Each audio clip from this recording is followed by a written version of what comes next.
வரைக்கும் நீங்க வந்து திமுகவோட கூட்டணியில இருந்தீங்க. இப்ப வந்து தாவேக்காக ஆதரவு கொடுத்துட்டீங்க. ஆனா இப்ப வந்து வெளியே வந்ததுக்கு அப்புறம் வந்துட்டு அவங்க மேல வந்து இந்த மாதிரியான குற்றச்சாட்டுகளை வந்து வெளியே வந்த கட்சிகள் வந்து குற்றம் சாட்டுறது. யார் மேல? திமுக மேல என்ன குற்றச்சாட்டு சொல்லிருக்கோம்? ஏதாவது ஒன்று சொல்லுங்க. அதாவது வந்து இதை சொல்லிருக்கீங்க, அவங்க வந்து குதிரை பேரம் பேசினாங்கன்னு சொல்றீங்க. மாற்றத்தை விரும்பல அப்படின்னா நீங்க கூட்டணி இருக்கும்போது மாற்றத்தை விரும்பித்தான் இருந்தீங்களா? அமைச்சருடைய செயல்பாடுகள் எப்படி இருக்கு? ஏன்னா போதைப் பொருள் பயன்படுத்தினதா ஒரு குற்றச்சாட்டு அமைச்சர் மேல ஒண்ணு வச்சிருந்தாங்க. அதுக்கு அவரும் அமைச்சரும் வந்து விளக்கம் கொடுத்திருந்தாரு. எப்படி பாக்குறீங்க சார்? இல்ல, அரசுடைய நடவடிக்கை என்பது வேற, அமைச்சருடைய தனிப்பட்ட செயல்பாடு சம்பந்தமாக கேட்கறதுனா வேற. இல்ல, பெண்கள் குழந்தைகள் மீதான வன்கொடுமைகள், பாலியல் வன்கொடுமைகள் போன்ற விஷயங்களில் ஜெயலலிதா ஆட்சி காலத்தில் ஒரு பெண்கள் பிரிவு தனியாக வச்சுருந்தாங்க. இவங்க பிங்க் பாட்ரோல்னு இப்போ நீங்கள் சொன்ன மாதிரி திமுக ஆட்சி காலத்தில் இருந்திருக்கு. இவங்க சிங்கப்பெண் படையின்னு இவங்க அறிவிச்சிருக்காங்க. பட் எல்லா காலத்திலும் இந்த குற்றங்கள் என்பது முற்றிலும் ஒழிக்கப்படவில்லை என்பதுதான் யதார்த்தமான உண்மை. வரைக்கும் நீங்க வந்து திமுகவோட கூட்டணியில இருந்தீங்க. இப்ப வந்து தாவேக்காக ஆதரவு கொடுத்துட்டீங்க. ஆனா இப்ப வந்து வெளியே வந்ததுக்கு அப்புறம் வந்துட்டு அவங்க மேல வந்து இந்த மாதிரியான குற்றச்சாட்டுகளை வந்து வெளியே வந்த கட்சிகள் வந்து குற்றம் சாட்டுறது. யார் மேல? திமுக மேல என்ன குற்றச்சாட்டு சொல்லிருக்கோம்? ஏதாவது ஒன்று சொல்லுங்க. அதாவது வந்து இதை சொல்லிருக்கீங்க, அவங்க வந்து குதிரை பேரம் பேசினாங்கன்னு சொல்றீங்க. இல்ல, இப்ப வந்து அவர் பர்டிகுலரா கேட்ட கேள்வி அது. இந்த 2 மாத காலத்தில் திமுகவின் மீது நாங்கள் ஏதாவது ஒரு குற்றச்சாட்டை சிபிஎம் சார்பில் வச்சிருக்கிறோமா? எதுவுமே கிடையாது. நீங்களே ஒரு கிரியேட் பண்றீங்க. இது பர்டிகுலர் கேள்வி, குறிப்பிட்ட கேள்வி. நேற்று அதன் மீது வழக்கு என்பது பதிவு செய்யப்பட்டிருக்கிறது. அதை ஒட்டி அவர் கேள்வி கேட்கிறார், அதன் மீது பதில் சொல்றாரு. அது திமுகவின் மீது குற்றச்சாட்டு கிடையாது. வழக்கு முறையா பதிவு செய்யப்பட்டிருக்கு. குற்றவாளிகள் அதில் ஈடுபட்டவர்கள் கைது செய்யப்பட்டிருக்கிறார்கள். முறையா வழக்கு விசாரணை நடத்தி தண்டனை பெற்று தர வேண்டும் என்பது தானே சொல்ல முடியும். அதுதானே சொல்லணும். அது எப்படி நீங்க திமுகவின் மீது குற்றச்சாட்டு சொல்றீங்க? எஸ், அதனுடைய விளைவுதான் திமுகவும் அதிமுகவும் சேர்ந்து ஆட்சி அமைப்பது என்கிற கருத்தை எங்கள் முன்னால் அவர்கள் வெளிப்படுத்தியது என்பது அதனுடைய விளைவுதான், அதனுடைய தொடர்ச்சி தான் இது. அதுல எங்களை போன்றவர்கள் அதில் வந்து ஒத்துழைக்கல, ஏற்கல. எங்களை போன்றவர்கள் அந்த கருத்தை ஏற்கவில்லை. நாங்கள் ஏற்காதது மட்டுமல்ல, திமுக அதிமுகவில் இருக்கக்கூடிய பலரும் அந்த யோசனையை ஏற்கவில்லை. நாங்களும் அதை ஏற்கல. இருந்தாலும் நாங்களும் அதை ஏற்கவில்லை. இருப்பினும் இன்னமும் அவர்கள் அந்த முயற்சி தோல்வி அந்த எங்களோடு, அதாவது ஏற்கனவே இருந்த தோழமை கட்சிகளிடம் இந்த கருத்து ஏற்கப்படவில்லை என்கிற நிலையில் வேறு வழிகளை அவர்கள் முயற்சிக்கிறார்கள் என்பதுதான். சொல்லுங்க சார், நீங்க ஏதோ கேட்டீங்க. இல்ல, மாற்றத்தை விரும்பல அப்படின்னா நீங்க கூட்டணி இருக்கும்போது மாற்றத்தை விரும்பித்தான் இருந்தீங்களா? கூட்டணியில திமுக கூட்டணியில இருந்தீங்க. அப்ப இவங்க மாற்றத்தை இவங்க விரும்பலன்னா நீங்களும் அதை விரும்பல தானே? தேர்தல் முடிவை பத்தி தான் சார் சொல்றேன். என்ன கேள்வியே பிரியம் சார்? தேர்தல் முடிவு என்ன, அதை ஒட்டி தான் அந்த கருத்து சொல்றோம். நாங்க விரும்பி தானே அந்த திமுக அணியில இருந்தோம், தொகுதி உடன்பாடு செய்து கொண்டோம். சீரியஸா அதுக்கான அந்த வெற்றிக்கான பணிகளை நாங்கள் எங்களை முழுமையாக ஈடுபடுத்திக் கொண்டோம். வெற்றி மாறி போச்சு. இந்த அணி வெற்றி பெறல, அதிமுக வெற்றி பெறல. அதிகமான இடங்களை பெற்ற கட்சியாக தாவேகா வந்தது, அவ்வளவுதான். தேர்தலில் ஏற்பட்ட மாற்றம் அது. இந்த மாற்றம் ஆரோக்கியமான மாற்றமா கருதுறீங்களா நீங்க? அதனால அதான சொல்றேன், ஆட்சி மாற்றம் வேண்டும் என்பது தமிழ்நாட்டு மக்களுடைய விருப்பம். அதாங்க, அதனாலதான் நாங்க ஆதரிக்கிறோம். இல்லப்பா, நீங்க ஆதரிக்கிறீங்க. பாஜக அதிமுக கூட்டணியில வெற்றி பெற்று வந்த அதிமுக சட்டமன்ற உறுப்பினர்கள் ஆதரிக்கிறாங்க, நீங்களும் ஆதரிக்கிறீங்க. பாஜகவும் சிபிஎம்மும் ஒரே அதிமுக சட்டமன்ற உறுப்பினர்கள் ஆதரிக்கலாம். அவங்க ராஜினாமா பண்ணிட்டு வந்து அந்த கட்சியில இருக்காங்க.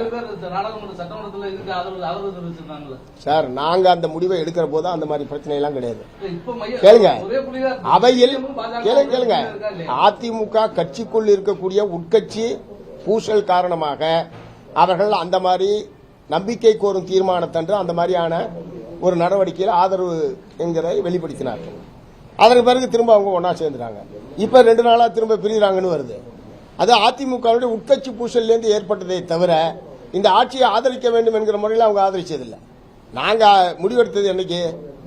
மே மாசம் 8ஆம் தேதி. இப்ப நம்ம என்னைக்கு பேசிட்டு இருக்கோம்? அதுக்கடையில் இந்த 50 நாட்கள்ல எத்தனையோ மாறுதல்கள் ஒவ்வொரு கட்சியிலும் ஏற்பட்டுக் கொண்டிருக்கு. எங்களை பொறுத்தவரை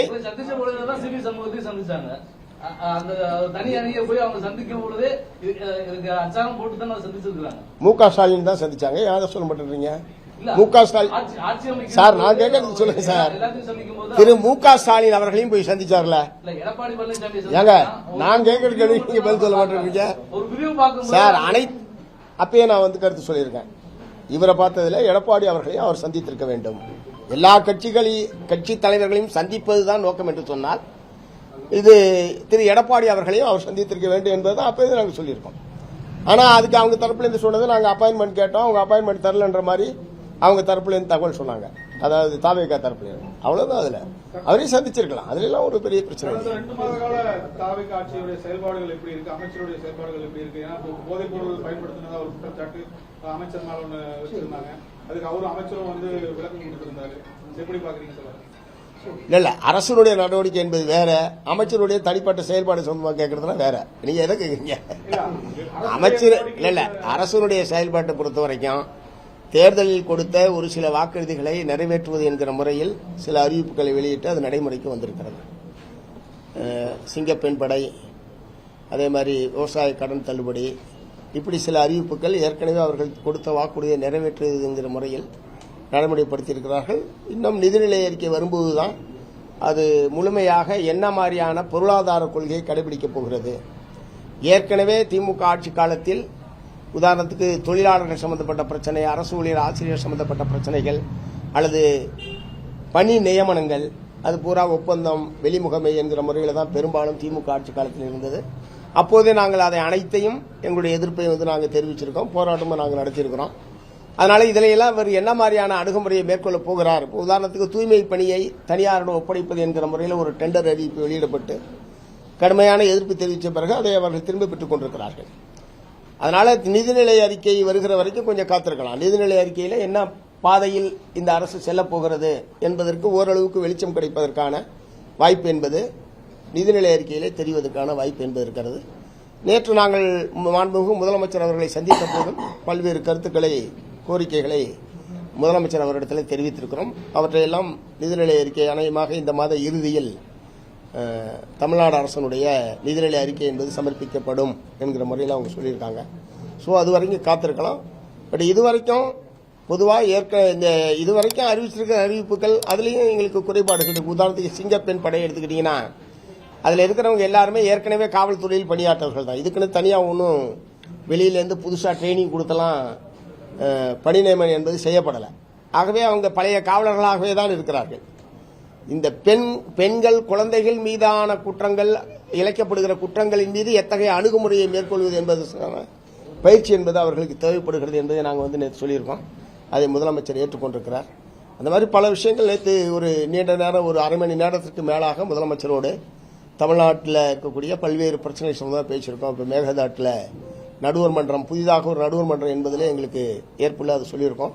அது உண்மையிலேயே அரசின் தரப்பில் நியாயமான இதாக கூட உங்களுக்கு இருக்கலாம். பட் ஒரு கருத்தொற்றுமையை ஏற்படுத்துவதற்கான முயற்சியை தமிழ்நாடு அரசாங்க தரப்பிலிருந்து மேற்கொண்டிருக்க வேண்டும். எடுத்த எடுப்பில் சட்டமன்றத்தில் நீங்கள் அந்த மாதிரி தீர்மானம் கொண்டு வந்தது ஒரு எதிரும் புதிருமான நிலைமையை தமிழ்நாட்டில் ஏற்பட்டிருக்கு. காவிரி போன்ற பிரச்சனைகளில் இதுவரைக்கும் அப்படி ஒரு நிலைமை தமிழ்நாட்டில் ஏற்பட்டதில்லை. ஏன்னா அதற்கு முன்பாகவே அனைத்து கட்சி கூட்டம், அனைத்து விவசாய சங்க கூட்டம் கேட்டு எல்லாருடைய கருத்தை உள்வாங்கி ஒரு பொது கருத்தை உருவாக்குவது என்கிற அணுகுமுறை தான் இவ்வளவு காலமும் தமிழ்நாட்டிலே இருந்திருக்கிறது. இந்த முறைதான் திடீர்னு எதிர்க்கட்சி தலைவர் ஒரு திருத்தத்தை கொடுக்க முதலமைச்சர் உடனே அதை ஏற்றுக்கொள்கிறோம் என்று சொல்ல அதை ஒட்டி வரும் வாத பிரதிவாதங்கள் என்பது தமிழ்நாட்டில் நடைபெற்று நேற்று சொல்லியிருக்கோம். திரும்பவும் அரசின் தரப்பில் எந்த அடிப்படையில் நீங்கள் ஏற்றுக்கொண்டிருக்கோ அந்த நியாயத்தை நீங்கள் விளக்குங்கள். ஏன் நடுவர் மன்றம் வேண்டாம் என்பதற்கான கருத்துக்களை அனைத்து கட்சி தலைவர்கள், விவசாய சங்க தலைவர்கள் சொல்லிட்டு ஒரு பொது கருத்தை, ஒரு கருத்தொற்றுமையை ஏற்படுத்துவதற்கான முயற்சி அரசு தரப்பிலிருந்து வேண்டும் என்பதை நேற்று சொல்லியிருக்கோம். அநேகமாக விரைவில் அந்த கூட்டத்தை அவங்க நடத்துவாங்க. ஏற்கனவே வந்துட்டு திமுக இதுல வந்து பிங்க் பேட்ரோல் ஒன்று இருந்தோம். அதே மாதிரி கல்வி இதுல பாத்தீங்கன்னா இப்ப புதுசா மயில்சாமி அண்ணாதுரையை வந்து இணைச்சிருக்காங்க. இதுவும் வந்துட்டு போன ஆட்சியில இருந்த ஒரு விஷயம். புதுசா தாவேகா என்ன மாதிரியான வாக்குறுதிகளை இப்ப செயல்படுத்திட்டு இருக்கதா நீங்க பாக்குறீங்க? இல்ல, பெண்கள் குழந்தைகள் மீதான வன்கொடுமைகள், பாலியல் வன்கொடுமைகள் போன்ற விஷயங்களில் ஜெயலலிதா ஆட்சி காலத்தில் ஒரு பெண்கள் பிரிவு தனியாக வச்சிருந்தாங்க. இவங்க பிங்க் பேட்ரோல்னு இப்போ நீங்கள் சொன்ன மாதிரி திமுக ஆட்சி காலத்தில் இருந்திருக்கு. இவங்க சிங்கப்பெண் படையில் இவங்க அறிவிச்சிருக்காங்க. பட் எல்லா காலத்திலும் இந்த குற்றங்கள் என்பது முற்றிலும் ஒழிக்கப்படவில்லை என்பதுதான் யதார்த்தமான உண்மை.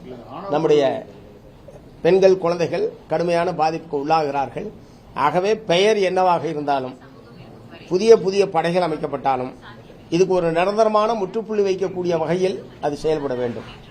அதில் ஒரு போதாமை இருக்கிறது என்பதை நேற்றைக்கு முதலமைச்சரிடம் சொல்லியிருக்கிறோம். அதை அவர் அதுக்குரிய முறையில் நடவடிக்கை எடுப்பதாக அவர்கள் தெரிவித்திருக்கிறார். தமிழ்நாடு அரசுக்கான டெல்லி பிரதிநிதி நியமனம் எப்படி இல்லைங்க? பாக்குறீங்க? மாற்று மாநிலத்தை சேர்ந்தவர் ஒரு விமர்சனத்தை வைக்கிறாங்க. தமிழ்நாடு அரசுடைய டெல்லி பிரதிநிதி அதாவது முதல்ல ஊடகத்தில் பூரா அவர் கர்நாடகக்காரர்னு வந்தது. அப்புறம் அமைச்சர் நிர்மல்குமார் வந்து அவர் ஆந்திராக்காரர்னு சொல்லி சொன்னார். ஆனால் ஒரிஜினலாக முகவரி அவங்க கொடுத்துருக்கிறது என்பது கோட்டூர் புறத்தை கொடுத்துருக்காங்க. ஸோ டெல்லி பிரதிநிதியை பொறுத்த வரைக்கும் அவங்க முதலமைச்சர் சார்பில் அவர் டெல்லியில் அவர் வந்து பிரதிநிதித்துவப்படுத்துகிறார் என்பதுதான். அதனால் அவருக்கு நம்பிக்கையான ஒரு நபர் என்கிற முறையில் அவரை தேர்வு செய்திருக்கிறார். மற்றபடி அது முதலமைச்சருடைய தனிப்பட்ட அதிகாரம் தான். அந்த முறையில் அது வந்து பார்க்குறமே தவிர அதில் ஒன்றும் பெரிய கருத்து சொல்றதுக்கான இது இல்லை.